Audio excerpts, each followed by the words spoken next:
Sesaat lagi Anda akan mendengarkan program Renungan Sahabat Seperjalanan bersama Pendeta Wendy Pratama. Selamat mendengarkan.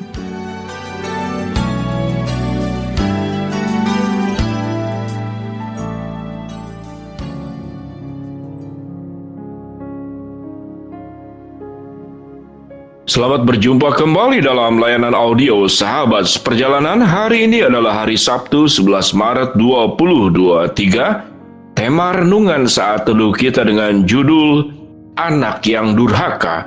Anak yang Durhaka. Firman Tuhan terambil dalam Yohanes 19 ayat yang ke-6. Demikian bunyi firman Tuhan. Ketika imam-imam kepala dan penjaga-penjaga itu melihat Yesus, berteriaklah mereka, salibkanlah dia, kata Pilatus kepada mereka, ambil dia dan salibkan dia, sebab aku tidak mendapati kesalahan apapun padanya. Mari kita berdoa. Bapa yang di dalam surga, kata durhaka adalah bagian daripada sebuah kalimat dalam bahasa Indonesia, sebuah tindakan yang benar-benar yang boleh dikatakan tidak bisa dimaafkan, sebuah tindakan yang sangat kejam, dan sebuah tindakan yang tidak tahu berterima kasih. Terima kasih ya Bapa, dalam nama Tuhan Yesus kami berdoa, amin. Shalom sahabat seperjalanan yang dikasihi Tuhan. Anak yang durhaka, kita mengenal sebuah cerita di dalam cerita orang Indonesia tentang maling kundang, yaitu anak yang durhaka kepada ibunya. Kalau berbicara tentang durhaka adalah gambarannya sebuah tindakan yang boleh dikatakan tidak bisa dimaafkan. Durhaka punya pandangan sebagaimana seorang ibu yang sudah membesarkan, mengandung, melahirkan, kemudian merawat, mencintai, mengasihi. Namun anak itu justru yang bertindak buruk kepada ibunya, maka kita katakan itu adalah durhaka. Durhaka pun bisa dikenakan kepada seorang murid yang tidak tahu berterima kasih, namun mencelakakan guru yang memberikan investasi kehidupannya untuk mendidik muridnya tersebut, maka itu dikategorikan juga durhaka. Lalu apa kait-mengait kata durhaka, anak yang durhaka di dalam bacaan Yohanes pasal 19 ayat yang ke-6?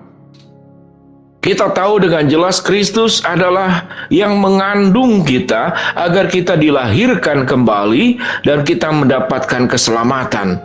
Tujuan Yesus dari mulai penciptaan, dari mulai kemudian direncana manusia jatuh ke dalam dosa, semata-mata bagaimana memberikan semua yang terbaik kepada umat manusia. Dia datang ke dalam dunia dalam rangka menyelamatkan setiap orang, termasuk mereka-mereka yang durhaka. Apakah imam-imam itu dikatakan sebagai anak Allah? Apakah Pilatus dikatakan sebagai anak Allah? Apakah prajurit-prajurit yang menganyam mahkota berduri dan memberikan jubah ungu kepada Yesus sebagai anak-anak Allah? Kalau dianggap manusia adalah sebagai anak Allah hanya sebatas mereka karena percaya kepada Kristus, namun sebagai manusia yang diciptakan oleh Allah, maka karakteristiknya sesungguhnya berasal daripada Allah sendiri.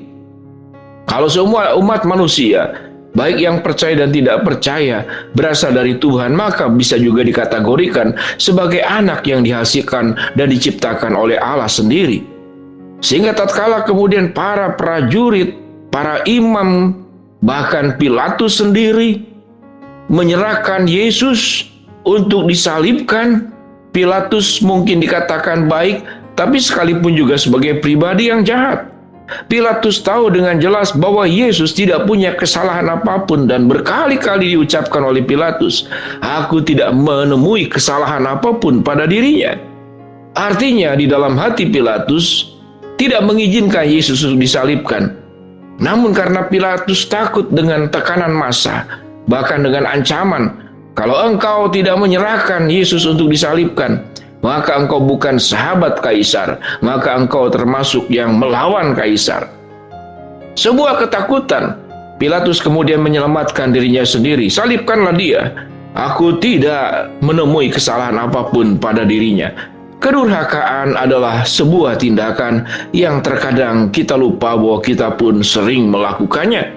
Sekalipun kategori durhaka, kalau kemudian ada tahapannya, ada katakanlah dosisnya, ada kriterianya, dari yang paling berat sampai yang biasa, maka tetap itu adalah sebuah kedurhakaan. Dalam Roma pasal 3 ayat 23, semua manusia telah berbuat dosa dan telah kehilangan kemuliaan Allah. Pada prinsipnya, kita ada yang disebut dengan pelaku pasif kedurhakaan yang dilakukan secara aktif oleh Adam dan Hawa, dan kita berdampak kepada sebagai akibatnya adalah kedurhakaan pasif. Bukan kita yang melakukan, tapi kita terkena dampaknya. Namun juga ada yang memang kita durhaka pasif, namun kita juga menjadi kedurhakaan aktif. Setelah kita tahu kita diselamatkan, kita diciptakan oleh Allah, kita kemudian diselamatkan di dalam Kristus Yesus, kita menerima janji hidup yang kekal. Melalui Yesus yang datang ke dalam dunia, tersalib, bangkit pada hari ketiga, naik ke surga dan berkata akan datang yang kedua kali dengan cara yang sama. Yesus naik ke surga dalam rangka dengan satu tujuan, ingin menyelamatkan kita, ingin mengasihi dan mencintai kita, agar kita terlepas dan terbebas daripada sebuah hukuman yang sangat menakutkan, yaitu kematian kekal di neraka sana. Dan tatkala kita sudah ditebus oleh Kristus, kita kemudian tetap bergelimang di dalam dosa, seperti babi yang sudah diangkat dari lumpur, sudah dibersihkan, sudah dimandikan, dia kembali ke dalam lumpur. Maka ini pun dalam kategori sebagai orang-orang yang durhaka dalam kehidupannya.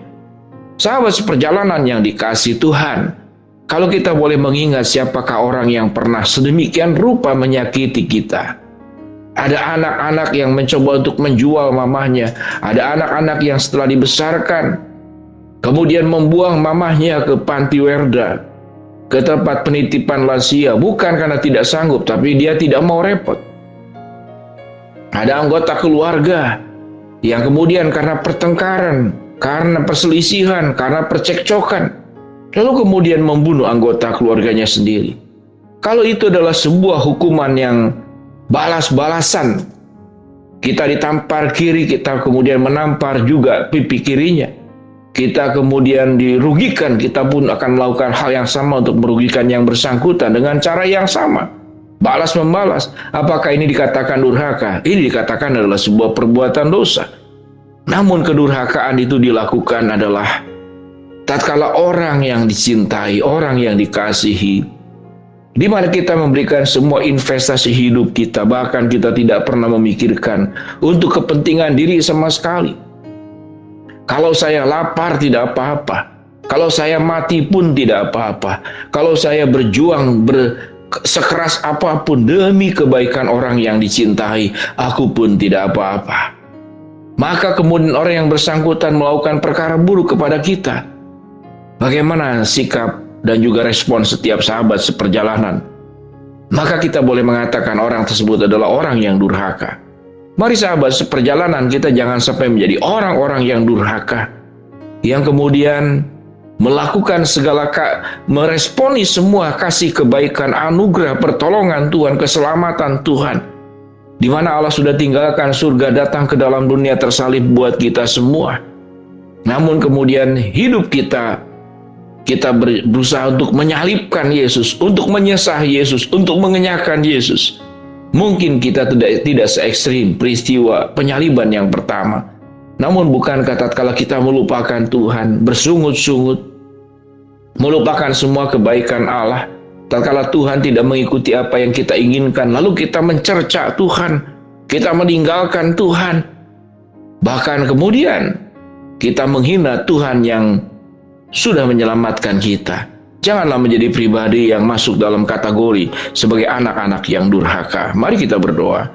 Bapa yang di dalam sorga, dalam suasana minggu-minggu Prapaskah ini, kami berdoa agar kami menjadi anak-anak terang, anak-anak yang membawa kemuliaan Allah, dan bukan sebagai anak-anak yang durhaka.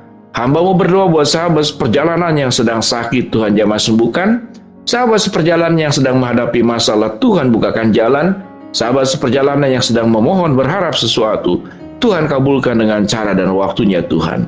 Dalam nama Tuhan Yesus kami berdoa. Amin. Shalom sahabat seperjalanan, Tuhan memberkati kita semua.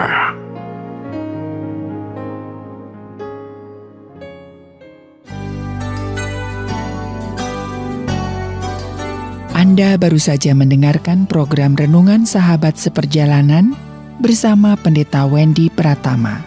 Terima kasih atas perhatian Anda. Tuhan Yesus memberkati.